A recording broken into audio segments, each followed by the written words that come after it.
أما بعد فأعوذ بالله من الشيطان الرجيم بسم الله الرحمن الرحيم ظهر الفساد والبر بما كسبت أيدي الناس وقال النبي صلى الله عليه وسلم بلغوا عني ولو آية اللهم صل على سيدنا ونبينا وشفيعنا وحبيبنا ومولانا محمد صلى الله عليه وعلى آله وأصحابه وبارك وسلم الحمد لله الله تبارك وتعالى দরবারে লাখো কোটি শুকর ও সুজুদ যে রব্বে করিম আপনাকে আমাকে দুনিয়ার সমস্ত ঝামেলা থেকে পার করে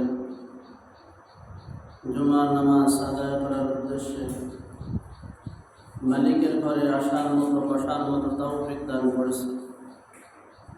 সে মহান সত্তার দরবারে অন্তরের স্তর থেকে কালিমাত শুকরিয়া আদায় করি, বলি আলহামদুলিল্লাহ।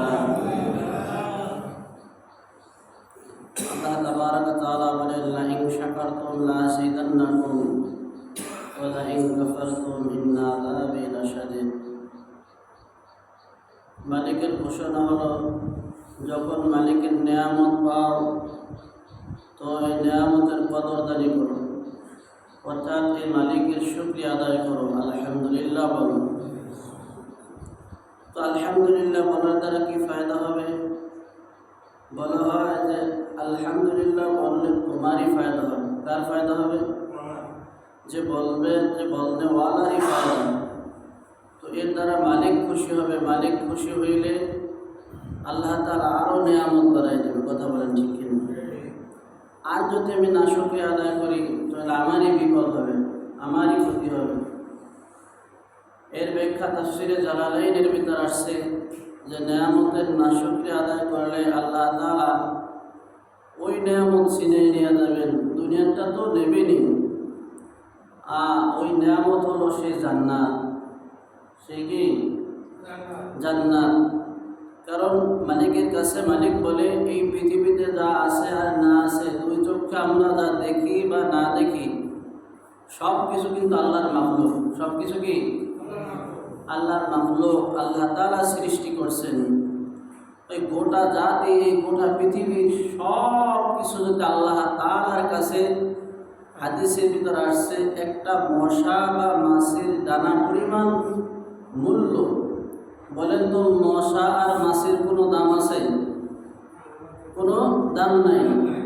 তো মালিক বলে যে এই পৃথিবীতে যত নিয়ামত আমি দান করছি, এই নিয়ামতগুলো যদি একটা মশা বা মাছের দানা পরিমাণ মূল্য আমার কাছে হইতো, আল্লাহ বলতেছে, তাহলে আমি কোনো কাফের, কোনো বেদিন, এদেরকে এক ঢোক পানিও আমি পান করাই দেব।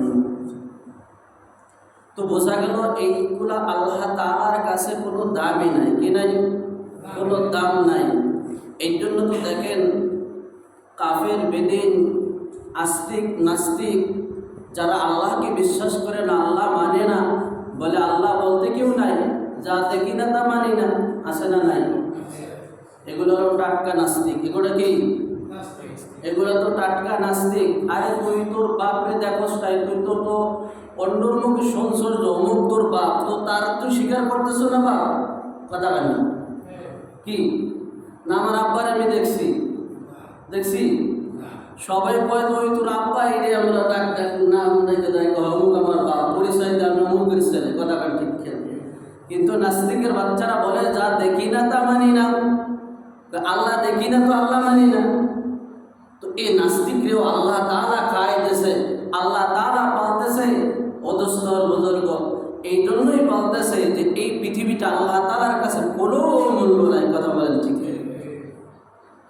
আল্লাহ রাসূল সাল্লাল্লাহু আলাইহি ওয়াসাল্লাম হাদিসের ভিতর আসছে, সাদিকিন, সচ্চল মানুষ যারা আল্লাহ রাসূলের জিন্দেগি দেখবেন, সচ্চল সাদাসিধা মানুষ ছিলেন, চাকচিক্য কম ছিলেন। কথা বলেন ঠিক কিনা?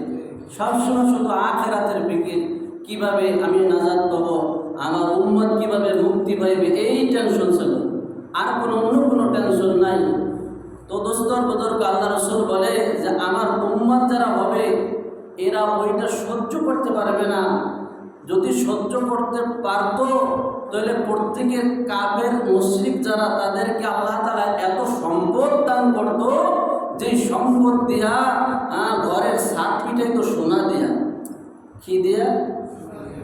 সোনা দিয়া ছাদ পিটাইতো মেয়া, রড আর সিমেন্ট আর বালু দিয়া না। কারণ কি? এইটা মুমিন বান্দা সহ্য করতে পারবে না। কথা বলেন ঠিক কিনা? আরে মেয়া অমুক ব্যক্তি নামাজ পড়ে না, রোজা রয় না, হজ করে না, যাকাত করে না, দিনের পথে নাই, তারে আল্লাহ তাআলা এত এত নিয়ামত দান করছে, আমারে তো কিছুই দিল না। আছে না নাই? হ্যাঁ হ্যাঁ, আফসোস করা যাবে না। আল্লাহ তাআলা বড় নিয়ামত হলো জান্নাতে। বড় নিয়ামত কি? একটা মানুষ পৃথিবীতে যত নাজ নিয়ামত আছে সমস্ত হাদিসের কথা বলতেছে, সবচেয়ে ভক্ষণ করলো, সব কিছু নিয়ামত সে ভোগ করলো, এই ব্যক্তি খোদা না খাস্তান জাহান্নামের ফয়সালা হয়ে গেছে। কোথায় ফয়সালা? তার ঠিকানা কোথায়? জাহান্নাম। এই যে যে পৃথিবীতে যতদিন হায়াত পাইছে প্রত্যেকটা সেকেন্ড সে আল্লাহর নিয়ামত ভোগ করছে। এসি গাড়িতে চলছে, এসি বাড়িতে রয়েছে, সব জায়গা দুনিয়ায় যত শান্তি বলতে আমরা যত আসবাব ব্যবহার করে যা বুঝি সব সে ভক্ষণ করছে, কিন্তু মাগার এর কপালটা পইরে গেছে, জাহান্নামী হয়ে গেছে। কি হয়ে গেছে? জাহান্নামী। জাহান্নামের এক সেকেন্ড আযাবের ভিতর জাহান্নামের পালায় নাই। ফেরেশতারা বলবে যাও এই বান্দারের জাহান্নামের কাছ দিয়ে একটু ঘুরলি দিয়ে নিয়ে আসো। কি নিয়ে আসো? ঘুরাই নিয়ে আসো। তো যখন ঘুরাই নিয়ে আসবে ওই ব্যক্তি ওই দুনিয়ার সব নিয়ামতের কথা ভুলে যাবে। কি করবে? ওই আমি দুনিয়াতে এক বিন্দু পরিমাণও কোনোদিন শান্তি করি নাই, সব অশান্তি করছি। ওই যে জাহান্নামের আযাব আর ভয়াবহ দৃশ্য দেখে সব কিছু ভুলে যাবে। কথা বল ঠিক কি? পক্ষান্তরে দুনিয়াতে সাদা সিধা সাদেতিন অবস্থায় চলছে, এই ব্যক্তি আল্লাহর হুকুম মানছে, রসুলের তরিক অনুযায়ী জীবনযাপন করছে, কোনোদিন হারাম পথে সে চলে নাই, এই ব্যক্তিকে আল্লাহ তাআলার ফয়সালা হয়ে গেছে জান্নাতে দেবে। কোথায়? এই ব্যক্তি যখন জান্নাতে যাবে, দুনিয়ায় যে কত কষ্ট করছে, এই আল্লাহর হুকুম মানতে যে কত কষ্ট মুজাহাদা করা লাগছে, তো এই সব কষ্ট ওই এক সেকেন্ডের শান্তির কারণে সব আল্লাহ তাআলা বলে দেবে। বলেন না সুবহানাল্লাহ। আমি পবিত্র কালামুল্লাহ শরীফ থেকে একটা আয়াত পড়ছি, ওই দিকে আমি যাবো না। দোস্তর বুজুর্গ, আজকে যেটা যখন দরকার সেটা আমরা সে সময় পাইতেছি না। কথা কান ঠিক কিনা? পাইতেছি। শুধু অশান্তি, শুধু অশান্তি, কোনো শান্তি নাই, চারিদিকে শুধু অশান্তির দাবানলে আমরা জ্বলতেছি কিনা? আল্লাহ তাআলা বলেন যাহারাল ফাসাদু ওয়াল বাগয়ু বিমা কাসাবাত আইদিন নাস, এই দুনিয়াতে যা আমরা করতেছি সবগুলো আপনার আমার হাতের কামাই। কিসের কামাই বলেন? হাতের কামাই। আজকে গুনার কারণে আজকে আসমানের মালিক নারাজ হয়ে গেছে। আল্লাহু আকবার। তাই তো আজকে বৃষ্টি হইতেছে না। কথা বলেন ঠিক কিনা? আজকে এখন বৃষ্টির প্রয়োজন। আল্লাহু আকবার। মাঠে ঘাটে ফসল আদি কি অবস্থা, করুণ হালাত। গবাদি পশু যারা আছে তাদেরও কষ্ট হয়। শুধু তাই না, আশরাফুল মাখলুকাতেরও কষ্ট হইতেছে বৃষ্টির কারণে। কথা বলেন ঠিক কিনা? অদস্তর বুজুর্গ, আল্লাহ তাআলা আল্লাহ রাসূল সাল্লাল্লাহু আলাইহি ওয়াসাল্লামের দোয়া কবুল করছে বিদায় আজকে আসমান থেকে গজব আসতেছে না। নসিব আমরা যে কাজ করি, আল্লাহ তাআলা ওই মুসা পয়গম্বর ঈসা আলাইহিস সালাতু ওয়াস সালামের উম্মতের উপর যে আযাব আর গজব দিয়ে ধ্বংস করে দিয়েছে, নূহ আলাইহিস সালাতু ওয়াস সালামের উম্মতকে যে এরকম ভাবে প্লাবন দিয়ে ধ্বংস করছে, ওই আযাব কিন্তু হাত্তা কিয়ামত পর্যন্ত আল্লাহ তাআলা রাখছিলেন। কিন্তু আপনার আমার হাবিব জনাব মুহাম্মদুর রাসূলুল্লাহ সাল্লাল্লাহু আলাইহি ওয়াসাল্লাম যখন আল্লাহ তাআলার কাছে দোয়া করছে, হায় মালিক আল্লাহ আমার গুনাহগার উম্মতের জন্য আল্লাহ আমি মাফ চাইতেছি মালিক, আমার উম্মত গুনাহ করবে, আল্লাহ বুঝবে না।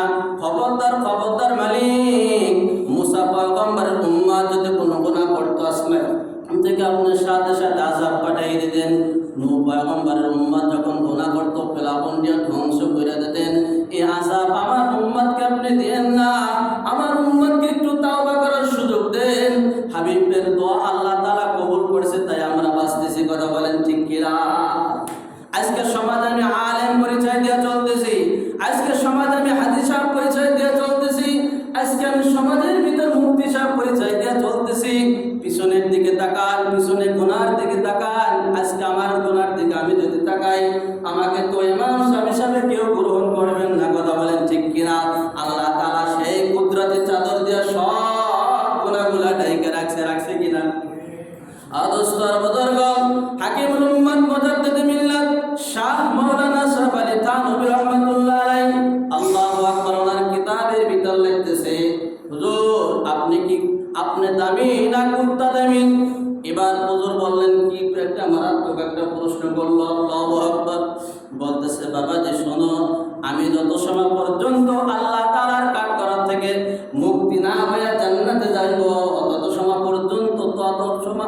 পর্যন্ত এই কুত্তাটাই আমার চাইতে ভালো, কারণ এই কুকুর যখন মারা যাবে আর কোনো হিসাব নাই আছে। কুকুর যখন চলে যাবে ওর কবর হয়ে যাইবে, ওর মৃত্যু শেষ, ওর কবর শেষ, ওর কোনো হিসাব নিকাশ নাই। কিন্তু আমি যখন মারা যাবো কবরে 3টা প্রশ্ন, হাসরে 5টা প্রশ্ন, আল্লাহু আকবার, এই 5 প্রশ্নের সম্মুখীন হইতে হইবে, 3 প্রশ্নের সম্মুখীন হইতে হইবে। এই প্রশ্নের জবাবগুলো দেওয়ার 60 থেকে 70 বছর যতটা হায়াত আল্লাহ তাআলা আমাকে দিয়েছে, প্রত্যেকটা সেকেন্ড প্রত্যেকটা মুহূর্ত মালিকের কাছে আমার পেশ করতে হবে। এই সময়টা আমি এই কাজে ব্যয় করছি, এই সময়টা আমি এই কাজে ব্যয় করছি, তুমি হিসাব দাও চাই না দাও। কিরামান কাতিবিন, আল্লাহ তাআলা কোরআনের ভিতর বলতেছে 2জন ফেরেশতা, সম্মানিত ফেরেশতা তোমার কাঁধে বেট কইরা দিয়েছে, তুমি নেক আমল করতে থাকবা, ডান কাঁধের ফেরেশতা তোমার শুধু নেক আমল লিখতে থাকবে, তুমি গুনাহ করতে থাকবা। বাম কাঁধের ফেরেশতা আছে, এই ফেরেশতারা জীবনে কোনোদিন মিথ্যা কথা বলে না। আল্লাহ রাসূল সাল্লাল্লাহু আলাইহি ওয়াসাল্লাম একদিন ঘুমের ঘরে বলতেছেন, সারা নামাজের পরে যখন ঘুমাইতে যাবে সাহাবীদেরকে বলতেছে, আমার সাহাবীরা যখন ঘুমের ঘরে যাইবা তখন হিসাব মিলাইবা, দৈনিক তুমি আজকে দিনের ভিতর, আজকে দিনে তুমি কতটা নেক আমল করতে পারছো। যদি বেশি নেক আমল করতে পারো বলো আলহামদুলিল্লাহ, আর যদি দুই একটা গুনাহ হয়ে যায় তাওবা করো, আস্তাগফিরুল্লাহ আস্তাগফিরুল্লাহ আল্লাযী লা ইলাহা ইল্লা হুয়াল হাইয়ুল কাইয়্যুম ওয়া আতুবু ইলাইহি লা হাওলা ওয়ালা কুওয়াতা ইল্লা বিল্লাহিল আলিয়্যিল আযীম। এই ইস্তেগফার করো আর তাওবা করো, কারণ এই ঘুমটা তোমার জীবনের শেষ ঘুম হইতে পারে। কথা বলেন ঠিক কিনা? এমন কত বান্দা আছে আল্লাহু আকবার, এশার নামাজ পড়ে গেছে, বাসায় ঘুমাইছে, আর ফজর হয় নাই, শেষ হয়ে গেছে, ওই ঘুমের ভিতরে তার আল্লাহর বান্দার মৃত্যু হয়ে গেছে, এমন সংবাদ আসে না নাই? শোনা যায় না, যায় না? এই জন্য মৃত্যুর আগে, ঘুমের আগে তাওবা করে ঘুমাও, আল্লাহ তাআলা গোটা জিন্দেগীর গুনাহগুলো তোমার মাফ কইরা দেবে। সাহাবী বলতেছে, ইয়া রাসূলুল্লাহ, ইয়া হাবিবাল্লাহ, মজলিসের ভিতর সাহাবী ছিল, ইয়া রাসূলুল্লাহ, ইয়া হাবিবাল্লাহ, আমি যখন ঘুমাইতে যাই তখন এই তাওবা পড়ি, আমার ডান কাঁধের ফেরেশতা সব সময় কলম দিয়ে খোঁচে লেখে, আমি এটা শব্দ পাই, বলেন না সুবহানাল্লাহ। ডান কাঁধের ফেরেশতা আমার আমলনামা লিখতেছে, এটা আমি দেখতে, আমি শুনতে পাই, কানে আওয়াজ পাই। ও দোস্ত, তারাও তো মানুষ ছিল আর আমরাও তো মানুষ, পার্থক্য হলো তারা শুনছে আমরা শুনি না। কথা বলেন ঠিক কিনা? আল্লাহু আকবার। কিন্তু বাম কাঁধের ফেরেশতা কোন দিন গুনাহ লেখলো, কোন দিন খাতা উল্টাইলো, তা আমি ঠিক পাইলাম না। আল্লাহ রাসূল সাল্লাল্লাহু আলাইহি ওয়াসাল্লাম ওই মজলিসে জিবরিল ছিল, ইয়া রাসূলুল্লাহ, ইয়া হাবিবাল্লাহ, জিবরিলকে একটু জিজ্ঞাসা করেন দি, আমি কি সত্য কথা বললাম না মিথ্যা বললাম? অদস্ত বুজুর্গ জিবরিলকে জিজ্ঞাসা করলো, আমার সাহাবী সম্পর্কে বলো জিবরিল, কি অবস্থা, আমার সাহাবী কি সত্য বলছে না মিথ্যা বলছে? বলতেছে, ইয়া রাসূলুল্লাহ, ইয়া হাবিবাল্লাহ, আপনার সাহাবী সত্য কথা বলছে, বলেন না সুবহানাল্লাহ। ইনি যখন নেক আমল করে তখন এইটা আল্লাহ তাআলা কলমে লেখা ফেলায়। আল্লাহু আকবার। এনে বাম কাঁধে যে ফেরেশতা কলম ধইরা রাখছে, কিন্তু আজ পর্যন্ত কলম দিয়ে লেখার কোনো সুযোগ হয় নাই, বলেন না সুবহানাল্লাহ। কেসা মানুষ ছিল, চিন্তা করতে পারেন? অদস্তর বুজুর্গ, এই জন্য যদি গুনাহ হয়ে যায়, আমরা তো সবসময় গুনার ভিতর হাবুডুবু খাই। কথা বলেন ঠিক কিনা? সবসময় গুনার আসবাব নিয়ে নাড়াচাড়া করি। এই জন্য বেশি বেশি তাওবা করতে হইবে। এই আল্লাহকে তাওবা কইরা বেশি বেশি আল্লাহ তাআলাকে রাজি আর খুশি করতে হইবে। খবরদার আমরা যে গুনাহ কাজ করি, আল্লাহু আকবার, আল্লাহ না করুন, এই আযাব কিন্তু এখনই আসার সময় হয়ে গেছে। কথা বলেন ঠিক কিনা? হাদিসে পাকের ভিতর আসছে, কিয়ামতের আগে আল্লাহ তাআলা আসমান থেকে এমন কিছু আযাব পাঠাইবে, তসবির দানাগুলো, একটা তসবিতে 101টা দানা থাকে, এই তসবির দানাগুলো কাইটা দিলে ঝরঝর করে 1 সেকেন্ডের ভিতর সব দানাগুলো জমিনে পড়ে যায়। কথা বলেন? ঠিক এইরকম ভাবে আসমান থেকে একটার পরে আযাব আর গজব আসতে থাকবে। ওদস্তর বুজুর্গ, এই জন্য আল্লাহ তাআলা বলেন, তুবু ইলাল্লাহি তাওবাতান নাসুহা, তওবা করো মৃত্যুর আগে নাসুহার মতো তওবা করো। কথা বলেন ঠিক কিনা? তওবা করলে আল্লাহ তাআলা হারানো সম্পদ ফিরাই দেয়। মুসা আলাইহিস সালাতু ওয়াস সালাম দোয়া করতেছে, সালাতুল ইস্তিখার নামাজ পড়ছে। কিসের নামাজ বলেন? এই নামাজটা হলো বৃষ্টির জন্য নামাজ। এমন বৃষ্টি, কোথাও কোনো বৃষ্টি নাই, রোড ঘাট মাঠ ফসলাদি হইতেছে না, জমি ফাইরা চৌচির হয়ে গেছে, প্রচুর আকারে কষ্ট হইতেছে মানুষের। এমন সময় মুসা আলাইহিস নবী আলাইহিস সালাতু ওয়াস সালাম প্রত্যেকের জোড়া সহকারে, বাচ্চা সহকারে, দুধের বাচ্চা সহকারে খোলা একটা ময়দানে, জমিনে চটিয়াল একটা ময়দান, এই দিকে বৈশা নামাজ আদায় করে এবং মালিকের কাছে দোয়া করতেছেন 3 দিন পর্যন্ত। কয়দিন? 3 দিন। হায় আল্লাহ, আমার উম্মতের কষ্ট হইতেছে, আমি নবী আমারও কষ্ট হইতেছে। বিপদ আসলে কি শুধু অন্যের উপর আসে না মৌলবীর উপরে? বালা আসলে সবাই উপর আসে, কথাটা ঠিক ছিল। আল্লাহু আকবার, দোয়া করতেছে, মালিক আপনি বৃষ্টির ব্যবস্থা করেন, বৃষ্টি নাজিল করেন। আমি মুসা 3 দিন পর্যন্ত নামাজ পড়লাম, আল্লাহ দোয়া কেন কবুল হইতেছে না? কারণ কি? মা হাদাস শাই, কারণ জানতে চাই। আল্লাহ তাআলা ওহী পাঠাইতেছে, মুসা ওই মজলিসের ভিতরে একজন গুনাহগার মানুষ আছে। কি আছে? এমন একজন পাপিষ্ঠ, এমন একজন অপরাধ মানুষ আছে ওই মজলিসের ভিতর। মুসা তুমি যতই দোয়া করো না কেন, ওই ব্যক্তিকে ওইখান থেকে না ভাগানো পর্যন্ত আসমান থেকে বৃষ্টি নাজিল হইবে না। বলেন তো, এত কষ্ট, পুরো খর রদ, 40-45 ডিগ্রি তাপমাত্রা, জমিন ফাইটে গেছে, ফসলাদি হইতেছে না, আর এমন এক নালায়ক, এর জন্য আল্লাহর বৃষ্টি হইতেছে না। আর মুসা তো এমনি একটু রাগী মানুষ ছিল। কি ছিল ভাই? অল্প কথায় রাইগে যাইতেন। ফেরাউনের বাবুর ছেলে একটা থাপ্পড় মারছে, এক থাপ্পড়ে দুনিয়া থেকে ইন্তেকাল। এমন রাগী ছিলেন, খুব মেজাজ। এই মেজাজ আল্লাহ তাআলার পক্ষ থেকে আসে। কার পক্ষ থেকে? আল্লাহ তাআলা এক একজনের তবিয়ত, এক একজনের মেজাজ ওইভাবে আল্লাহ সেট করছেন। তো এই বৃষ্টি হইতেছে না, সবাই কাঁদতেছে, দুধের বাচ্চা সেও কাঁদতেছে, দুধের বাচ্চারে আলাদা করে রাখতেছে, কাঁদতেছে, মালিক বৃষ্টি দাও, মালিক বৃষ্টি দাও। সবার একই ভাষা, সব মালিক, সমস্ত মানুষ কাঁদতেছে, কিন্তু বৃষ্টির কোনো ফয়সালা হইতেছে না। মজলিসের ভিতর একজন গোলাগার। কয়জন গোলাগার? এই একজনের কারণে আসমান থেকে বৃষ্টি আসতেছে না। আল্লাহর ঘোষণা হয়ে গেছে, মুসা যত সময় পর্যন্ত এই জালেমকে না হটানো হইবে, তত সময় পর্যন্ত আমার সিদ্ধান্ত আসমান থেকে বৃষ্টি আসবে না।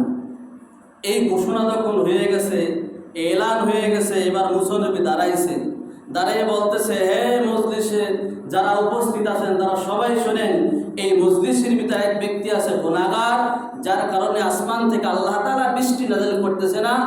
কে আছো এই গুনাহগার? তাড়াতাড়ি চইলা যাও, ভাইগে যাও, নচেত আল্লাহর সিদ্ধান্ত হয়েছে বৃষ্টি দেবে না। আর যদি তুমি এখান থেকে না ভাগো, আমি আল্লাহর কাছ থেকে অ্যাড্রেস নিয়ে তোমার ঘাট ধরে বের করতে বাধ্য হব। তো মুসা তো তেরা ভাঙ্গা মুসা, কথা বলেন। এই ব্যক্তি আল্লাহ তাআলার কাছে গোপনে কাঁদতেছে, এই বাহ্যিক চোখ দিয়া না, গোপন অন্তরের চোখ দিয়া কাঁদতেছে। আল্লাহ, আমি যদি কাঁদি এখন, মানুষ এতে পাবে কি না? এমন ভাবে ভাঙ্গা পড়ছে, মালিক এই মজলিসের ভিতর আমি গুনাহগার, মজলিসের কেউ জানে না, কে জানে? আল্লাহ তাআলা আপনি জানেন। 40 বছর পর্যন্ত আমার গুনাহগুলো আপনি কুদরতের চাদর দিয়ে ঢাইকে রাখছেন।